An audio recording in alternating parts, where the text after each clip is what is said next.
بسم الله الرحمن الرحيم اللهم صل على محمد وعلى آل محمد كما صليت على إبراهيم وعلى آل إبراهيم إنك حميد مجيد.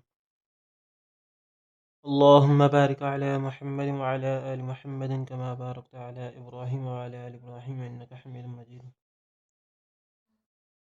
میرے پیارے عزیزو، یہ قصہ ہے حضرت عمر رضی اللہ تعالی عنہ کا۔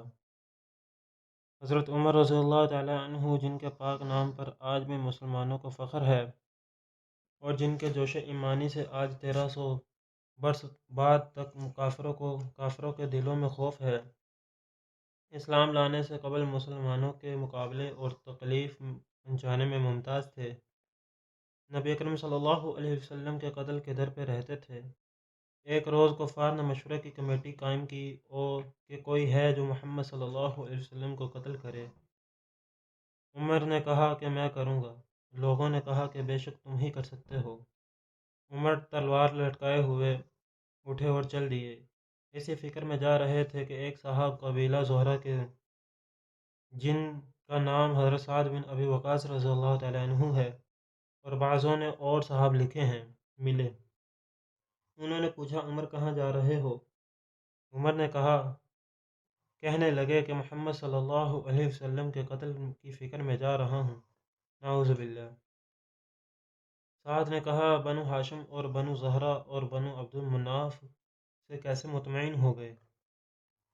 وہ تم کو بدلے میں قتل کر دیں گے۔ اس جواب پر بگڑ گئے اور کہنے لگے کہ معلوم ہوتا ہے کہ تو بھی بے دین یعنی مسلمان ہو گیا، لا پہلے تجھی کو نپٹا دوں۔ یہ کہہ کر تلوار سونت لی اور حضرت سعد رضی اللہ تعالیٰ عنہ نے بھی یہ کہہ کر ہاں میں بھی مسلمان ہو گیا ہوں تلوار سنبھال لی۔ دونوں طرف سے تلواریں چلنے کو تھیں کہ حضرت سعد رضی اللہ تعالیٰ عنہ نے کہا کہ پہلے اپنے گھر کی تو خبر لے، تیری بہن اور بہنوئی دونوں مسلمان ہو چکے ہیں۔ یہ سننا تھا کہ غصے سے بھر گئے اور سیدھے اپنی بہن کے گھر گئے۔ وہاں حضرت خبیب رضی اللہ تعالیٰ عنہ جن کا ذکر نمبر 4 پر گزرا، کواڑ بند کیے ہوئے ان دونوں میاں بیوی کو قرآن شریف پڑھا رہے تھے۔ حضرت عمر رضی اللہ تعالیٰ عنہ نے کواڑ کھلوائے۔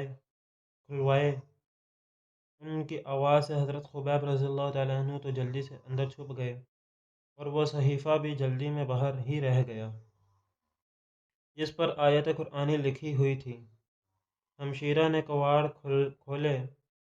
حضرت عمر رضی اللہ تعالیٰ عنہ کے ہاتھ میں کوئی چیز تھی جس کو بہن کے سر پر مارا، جس سے سر سے خون بہنے لگا، اور کہا کہ اپنی جان کی دشمن تو بھی بددین ہو گئی۔ اس کے بعد گھر میں آئے اور پوچھا کیا کر رہے تھے اور یہ آواز کس کی تھی؟ بہنوئی نے کہا کہ ہم بات چیت کر رہے تھے۔ کہنے لگے کہ کیا تم نے اپنے دین کو چھوڑ کر دوسرا دین اختیار کر لیا ہے؟ بہنوئی نے کہا کہ اگر دوسرا دین حق ہو تب یہ سننا تھا کہ ان کی داڑھی پکڑ کر کھینچی اور بے تحاشا ٹوٹ پڑے اور زمین پر گرا کر خوب مارا۔ بہن نے چھڑوانے کی کوشش کی تو ان کے منہ پر ایک تماچا مارا، اس زور سے مارا کہ خون نکل آیا۔ وہ بھی آخر عمر کی ہی بہن تھی۔ کہنے لگی کہ عمر ہم کو اس وجہ سے مارا جاتا ہے کہ ہم مسلمان ہو گئے ہیں۔ بے شک ہم مسلمان ہو گئے ہیں، جو تجھ سے ہو سکے وہ تو کر لے۔ اس کے بعد حضرت عمر رضی اللہ تعالیٰ عنہ کی نگاہ اس صحیفے پر پڑی جو جلدی میں باہر رہ گیا تھا، اور غصے کا جوش بھی اس وقت مار پیٹ سے کم ہو گیا تھا، اور بہن کے اس طرح خون میں بھر جانے سے شرم سے بھی آ رہی تھی۔ کہنے لگے کہ اچھا مجھے دکھاؤ یہ کیا ہے؟ بہن نے کہا تو ناپاک ہے، اس کو ہاتھ نہیں لگا سکتے۔ ہر چند اصرار کیا مگر وہ بے وضو اور بے غسل کو دینے کو تیار نہیں ہوئے۔ حضرت عمر رضی اللہ تعالیٰ عنہ نے غسل کیا اور اس کو پکڑ کر اور اس کو لے کر پڑھا۔ اس میں سورۃ طٰہٰ کی آیت لکھی ہوئی تھی، اس کو پڑھنا شروع کیا اور اننی انا اللہ لا الہ الا انا فاعبدنی واقم الصلاۃ لذکری تک پڑھا کہ حالت ہی بدل گئی۔ کہنے لگے کہ اچھا مجھے بھی محمد صلی اللہ علیہ وسلم کی خدمت میں لے چلو۔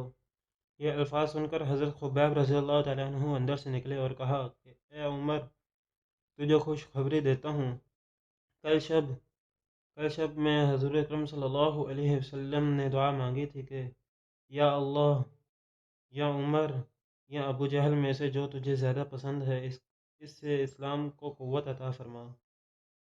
یہ دونوں قوت میں مشہور تھے۔ معلوم ہوتا ہے کہ حضور اکرم صلی اللہ علیہ وسلم کی دعا تمہارے حق میں قبول ہو گئی۔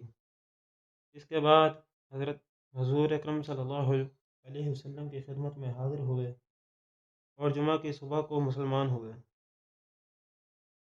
ان کا مسلمان ہونا تھا کہ کفار کے حوصلے پست ہونا شروع ہو گئے، مگر پھر بھی یہ نہایت مختصر جماعت تھی، اور وہ سارا مکہ بلکہ سارا عرب، اس لیے اور بھی جوش پیدا ہوا اور جلسے کر کے مشورے کر کے ان حضرات کو ناپید کرنے کی کوشش ہوتی تھی اور طرح طرح کی تدبیریں کی جاتی تھیں، تاہم اتنا ضرور ہوا کہ مسلمان مکہ کی مسجد میں نماز پڑھنے لگے۔ حضرت عبداللہ بن مسعود رضی اللہ تعالیٰ عنہ فرماتے ہیں کہ عمر رضی اللہ تعالیٰ عنہ کا اسلام لانا مسلمانوں کی فتح تھی، اور ان کی ہجرت مسلمانوں کی مدد تھی، اور ان کی خلافت رحمت تھی۔